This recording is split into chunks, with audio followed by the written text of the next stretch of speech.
You're watching The 7 from WATE 6 on your side. Good evening, I'm Bo Williams, and welcome to The 7. Glad you're with us tonight. Let's get a look at the big 7 stories right now, and topping the list for us, a wave of bitter cold is on the way. We've been talking about it. As a matter of fact, you kind of see a rundown there of what to expect. But let's check in with Chief Meteorologist Ken Weathers over in the Storm Center. So, Ken, what's the latest looking like? I know you've been looking over all the data. Yeah, Bo, pretty quiet over the next 2 days, really, or at least day and a half. I've seen no issues weather-wise for travel through Thursday sunset, but shortly thereafter is when that Arctic air will move in. It's cool right now. Don't get me wrong. We're 45 degrees in Knoxville and 41 in Middlesboro, and lows tonight will be below freezing, most in the mid to upper 20s. About 30 for Maryville, 31 in Tellico Plains, and 31 in Gatlinburg. With some early sunshine tomorrow, we're back close to the 50-degree mark, which is average for this time of year, so maybe slightly above average. 55 in Tellico Plains, Gatlinburg and Newport at 54. Similar conditions for Thursday, maybe a touch cooler in Knoxville. We'll have some more cloud cover and maybe a random sprinkle or rain shower as we go during the overnight hours Wednesday into early Thursday. But here's when the Arctic air comes in. It's overnight Thursday into Friday, midnight Friday around 46 degrees, so that'll be the official high for the day, but it won't feel like it. By 7 a.m. about 11 and holding in those single digits or low teens right through the rest of the day, and that wind chill is going to be a big concern. Take a look, 55 wind chill, if you want to call it that, by Thursday at 6 p.m., but notice how quickly that cold air comes in. We're already seeing single-digit wind chill values on the plateau by 10, and everybody has below zero wind chill values by the time we get to early Friday morning. We're talking some single digit or double digit below zero, what it feels like to exposed skin. Now, feels like temperatures or apparent temperatures has no impact on the roads, okay? It's just what it feels like to exposed skin if you're working outside or you are outside. I'll talk about how much snow we're seeing, what pavement temperatures will be like, and how long the cold air is going to stick around. That's coming up in a minute, Bo. All right, Ken, thank you very much. We'll check back with Ken coming up here shortly. All right, so Knoxville's plan for handling that big weather system makes our list tonight. Today, we had the chance to check with city workers about rolling out Knoxville's winter weather plan. And thanks to a mild winter last year, the city's salt supply for treating roadways is fully stocked if needed. Mayor Kincannon's office tells us the city has 2,000 tons of rock salt on hand, plus up to 20,000 gallons of brine and 10,000 gallons of calcium chloride, which is used in extreme temperatures. As for that snow and ice removal plan, here's how it works. Crews pre-treat and clear streets picked by a priority list. Topping that list, major routes in areas close to hospitals. Examples of that, immediate attention level, Chapman Highway, Magnolia, also Broadway. Second priority are, well, what the city calls collector streets, which feed those routes, plus trouble spots like dangerous intersections and hills. After that, the city's next priority is the minor collector streets. And then finally, the plows and salt trucks hit those neighborhood streets. TDOT crews are also preparing for winter weather. Department spokesperson Mark Nagy posted some of these pictures of a line of trucks equipped to plow the highways and put down that salt. Just a reminder to give those salt trucks, though, plenty of room if they are out on the roads. Now, Nagy posted a reminder also about construction on I-75 northbound in Campbell County, which could slow traffic just a bit, with one lane closed about 9 miles from the Tennessee-Kentucky state line. That effort needed to patch some potholes around the slope stabilization project, the one we've been showing you since about August, where a section of hillside collapsed. TDOT expects the patch work to wrap up and have all lanes reopened by 5:30, but that all depends, of course, on the weather. And again, watch out for those construction workers when out there on the roads. Another big concern in our big story list, what happens to your car when the frigid weather hits? We mentioned this last night at 11, but with the chance of flash freezing on the roads, as Ken mentioned, well, we want to go a little deeper for you. So the first order of business is your tires. Make sure they're in good condition. To do that, check your tires' tread depth. The depth is what helps tires grip the road and prevent your car from slipping. If the tread is worn down, your tires can't grip the road and could cause you to slip or skid. Another important factor, how much air is in your tires. Make sure that the tire is inflated to the proper level and the proper PSI. Most of our cars now have gauges on the panel that can tell you whether or not you have a low tire.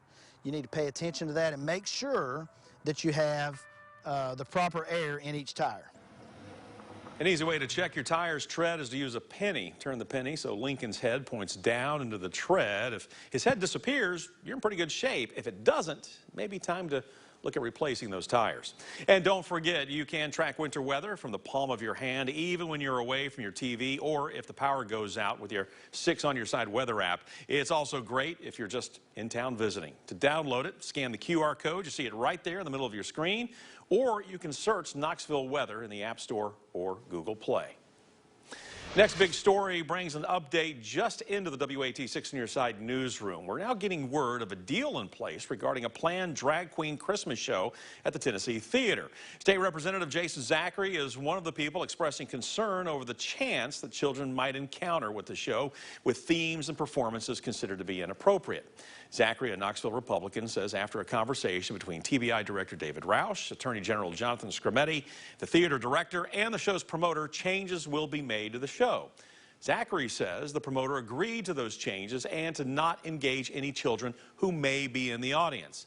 Now, in a video posted to Twitter, Zachary says the show's promoter was made aware of expectations for what can and cannot be done. Plus, Zachary says local law enforcement will monitor the show. Again, please understand, we do not want children to be able to be subjected to something like this. Those 18 and over, that's their business. They want to participate in that, that's their business. But this is not, the sexualization of this is not a place for children. And the videos that we have all seen, Director Roush discussed those with the promoter, and they assured him none of that would take place in this show. We have reached out to the TBI and to a public relations representative for the Tennessee Theater for specifics on this reported arrangement. Last night, the performance came up during the Knox County Commission meeting as a pastor with plans for a demonstration raised his concerns with commissioners. Next on our big list for you tonight, pushback from other lawmakers to a different concern. This time, it's Governor Bill Lee plus members of Tennessee's congressional delegation not wanting the Biden administration to bring migrants detained at the southern border here to Tennessee. A release from the governor's office says Governor Lee was notified of the Biden administration's intent to bus detainees from ICE facilities in New Orleans to our state, beginning as soon as this week. Well, these people are described as being an unspecified number of single adults, but we're told no other details have been shared with the governor's administration. The governor says he is now discussing his options with the Tennessee Attorney General. And the AG saying, quote, Tennesseans should not be forced to bear the burden of the federal government's ongoing failure to secure the border, end quote. We have reached out to ICE for comment on all of this and have not heard back at this time. Well, a big story coming to us out of Sevier County tonight we want to pass along. That's where an underage person is now being accused of killing a 22-year-old man. Sheriff's office telling us deputies and investigators were called out to Jersey Drive. This is around 1 this morning. Now there, they found a man now identified as William Willis, dead from a single gunshot wound. While the young person is not being identified, we are told they are related to Willis. That person has since been taken to the Sevier County Juvenile Detention Facility and have been charged with reckless homicide. Tonight we are learning one East Tennessee community's water has tested now for higher levels of asbestos than the state allows. Despite this finding, the West Cumberland Utility District tells us a follow-up test did not pick up any asbestos. Still, the Crossville-based utility says it will now work toward replacing some water lines within the next 2 years. Grant funding, we understand, has already been secured. In the meantime, we are told these lines will be tested quarterly until they are replaced. Meanwhile, the utility is saying this is not an emergency and that many customers are being told there is nothing they need to do differently with their water. However, the utility says the elderly, severely immunocompromised, infants, or pregnant women may be at risk in this situation and should seek advice from their health care provider about drinking this water. An update to last night's crime alert for you. Knoxville police have now located and recovered a camper stolen from a Knoxville business owner. You know, yesterday we told you about Little Hoot Designs. Owner Colleen Martin uses the mint green camper to operate as a traveling clothing boutique at different events. Well, she noticed it was missing a few days ago and reported it to Knoxville police. We're told KPD still investigating the incident, but again, good news. The camper has been located and recovered, so Colleen will be back with her camper for Christmas.